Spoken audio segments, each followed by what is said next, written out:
এবার আপনি বলেন চাচা চাচায়, চাচি চেঁচায়। চাচা চাচায়, চাচি চেঁচায়, চা চড়াতে চায় না চাচি চচ্চড়ি চড়ায়, চাচা ছাছায়। ভাইয়া ক্লাসে এরকম বিহেভ করলে কিভাবে বলবো বলেন তো?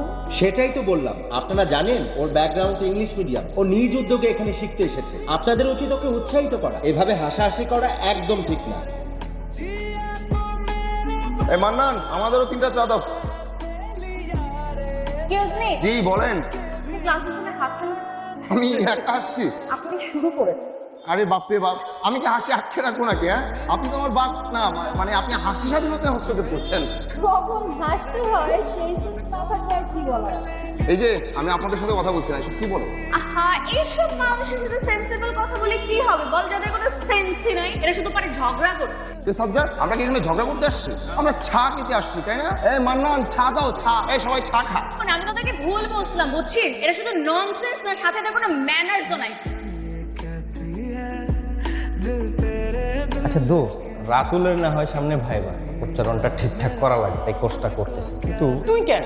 আমার তো মনে হইতেছে তাহার যে মেয়ে পটানোর চিরাচারিত অভ্যেস, সেই অভ্যেসকে বেগবান রাখিতে সেই কোর্সে ভর্তি হইয়াছে। মিথ্যা বলছি? জিজ্ঞাসা কর। আসলেই দোস্ত, তুই কিছুদিন পর পর এক একটা কোর্স করতে যাস, আর সেখান থেকে একটা প্রেমের ইতিহাস জন্ম হয়। সব কিছু নিয়ে তোদের কেন ফান করতে হবে? হ্যাঁ, যা সত্যি তাই তো বললাম। এখন বল, এখানেও কাউকে পটাইছো? আরে না রে মামা, না। তার তো পটানোর চেষ্টা চলতেছে, কিন্তু পারবে না তো। সেখানে তার চাইতে বড় ক্যান্ডিডেট আছে। দেখে আমাদের ফয়সাল ভাই, মানে আমাদের প্রশিক্ষক। হ্যালো, আমি সাজ্জাদ। আমি আসলে তোমাকে ফোন দিয়েছি একটা ব্যাপারে জানাতে। রাতুল না আমার ব্যাপারে না একেবারে বাজে কথা বলে বেড়াচ্ছে। মানে কি আমার নামে? সে বলে বেড়াচ্ছে মানে আমাদের যে প্রশিক্ষক রয়েছে ফয়সাল ভাই, মানে তার সাথে নাকি তোমার প্রেম। হোয়াট? ফয়সাল ভাইয়া, আপনি যদি কিছু না মনে করেন, আপনি সবার সামনে ক্লিয়ার করবেন যে আপনার সাথে আমার কি সম্পর্ক। মানে তোমার কথা তো আমার কিছুতেই বোধগম্য হচ্ছে না। ফয়সাল ভাই, আপনি যদি বোধগম্য না হয়ে থাকে তাহলে আপনি ওনাকে জিজ্ঞেস করুন। কি ব্যাপার রাতুল? আমি তো আসলে কিছুই বুঝতে পারছি না। ও, আপনি এখন কিছু বুঝে উঠতে পারছেন না? আপনি বলেননি আমার সাথে ফয়সাল ভাইয়ের প্রেম? না। আপনি বলেননি? আই বলেন, আপনার বন্ধু বলেনি আমার নামে এরকম কথা? আপনি আমার কাছে এসে বলেছেন না? বলেন। রাতুল, ইহা তো খুবই গর্হিত অপরাধ। আসলে আমি এমন কিছু মিন করি। তা আপনি কি মিন করেছেন? আপনি কি মিন করতে চেয়েছেন? ঠিক, এটা সবচেয়ে বড় কথা হচ্ছে আপনার এত বড় সাহস কি ব্যাপারে আপনি আমার ব্যাপারে কথা বলেন? আপনি চেনেন আমাকে? নিজেকে কখনো আয়নার সামনে দেখছেন একটা পাঞ্জাবি একটা ছেঁড়া জুতা পরে এত বড় বড় কথা, তারপর আমার নামে? কোন ফ্যামিলি থেকে আসছেন আপনি? হ্যাঁ, আপনার ফ্যামিলি থেকে শিখাইছে যে আরেক ফ্যামিলির বাচ্চার নামে এরকম উল্টাপাল্টা কথা বলে ক্যাম্পাসে ছড়ানোর কথা? राजा लड़े फिर खिलौनों के लिए तू जीते मैं हार जाऊं आजा দেখছিস দোস্ত, তোকে দেখে কেমন চলে গেল। আজকে ক্লাসে তো যায় না।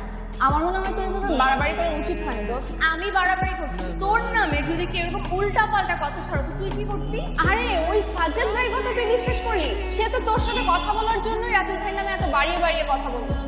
মানে সে কি আমাকে মিথ্যা কথা বলবো? ইয়েস, তোর সরি বলা উচিত রাতুল ভাই। লোকটার জন্য আমার খুব খারাপ লাগছে দোস্ত। जाना मुझे है किधर के बीत जाए तुझमें এক্সকিউজ মি, প্লিজ যাবেন না। একটা কথা ছিল, আমি মনে হয় ওদিন আপনাকে একটু বেশি বলে ফেলেছি। I am sorry. It's okay.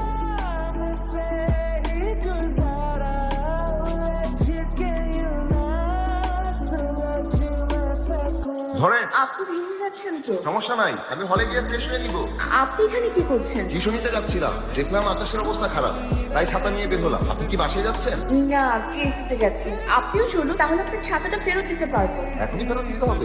পরে দেখা হলে আপনি যদি পাশ কাটিয়ে চলে যান তখন ফেরত দেবো কি করবো? হ্যাঁ, ফেরত দিতে হবে না। তাহলে আপনাকেও টিউশন নিতে যেতে হবে না। ফ্রেশ হয়ে নেন, নাহলে ঠান্ডা লাগবে। Thank you.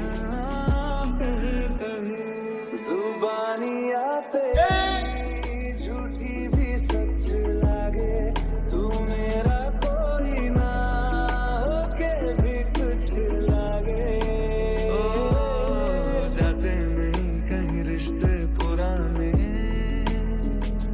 किसी नए के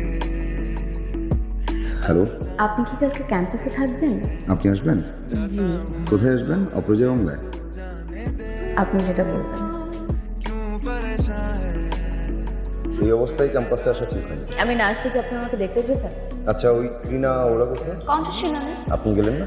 আপনিও তো গেলেন। আচ্ছা আপনার ওই বন্ধুটা এরকম ফুট না কেন?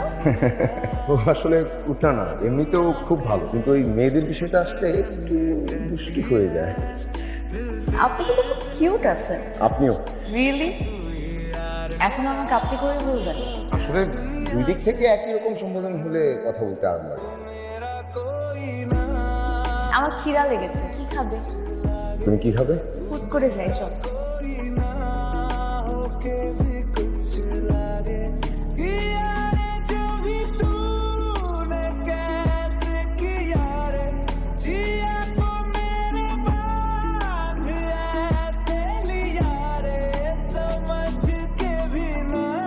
শুধু শুধু আমাকে বাসায় পৌঁছে দিলেন, এখন এই পুরোটা রাস্তায় জ্যাম ছিল, তোমাকে হলে যেতে হবে। কটা দিন যাক, চাকরিটা হোক, তারপর বউকে নিয়ে নতুন একটা বাসায় উঠে যাবে।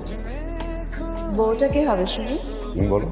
আমার মনে হয় মা যদি তোমার সাথে আমাকে দেখে ফেলে, নির্ঘাত ভাবে তোমার সাথে আমি প্রেম করছি। আসি, কল করো। কল করলে কি বলবে তোমার বউ কে হবে?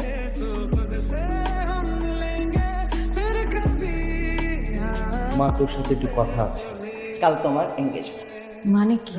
ওই ছেলের বাবা খুবই অসুস্থ, তার আর দেরি করতে চাচ্ছে না। তো বাবা আমিও তো বলেছি যে আমি এখন বিয়েটা করতে চাচ্ছি না। এখন না তো কখন? আমাকে প্লিজ আপনারা একটু ভাবার সময় দিন। তোমাকে আর টাইম দেওয়া হবে না। শোনো, this is final and tomorrow is your engagement. मुझको क्या दुनिया से लेना, तू ही वजह तेरे बिना बेवजह তুমি তুমি সবসময় পাঞ্জাবি পরো দেখে আমি ভাবলাম আজকে আমি শাড়ি পরে আসি। শাড়িতে তোমাকে অনেক বেশি সুন্দর লাগছে। শোনো, একদিন আমরা ম্যাচ করে ড্রেস, তারপর তোমাকে নিয়ে আমি পুরো শহর ঘুরে বেড়াবো।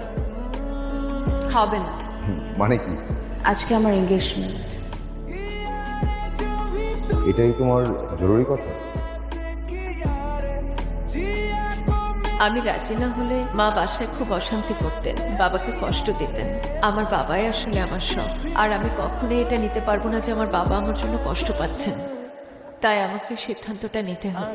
আর কিছুদিন গেলে হয়তো আমার চাকরিটা হয়ে যাবে, কিন্তু তোমাকে না পাওয়ার আক্ষেপটা আমার সারা জীবন। আমাদের আর দেখা হবে না। আমাকে তো আর কখনো দেখবে না, যাকে দেখবে সে অন্য কারোর স্ত্রী।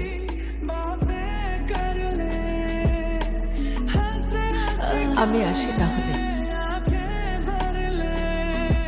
নালিসা, একটা আফসোস থেকে যাবে সারা জীবন। তোমাকে ভালোবাসি, এই কথাটা বলা হলো না কখনো।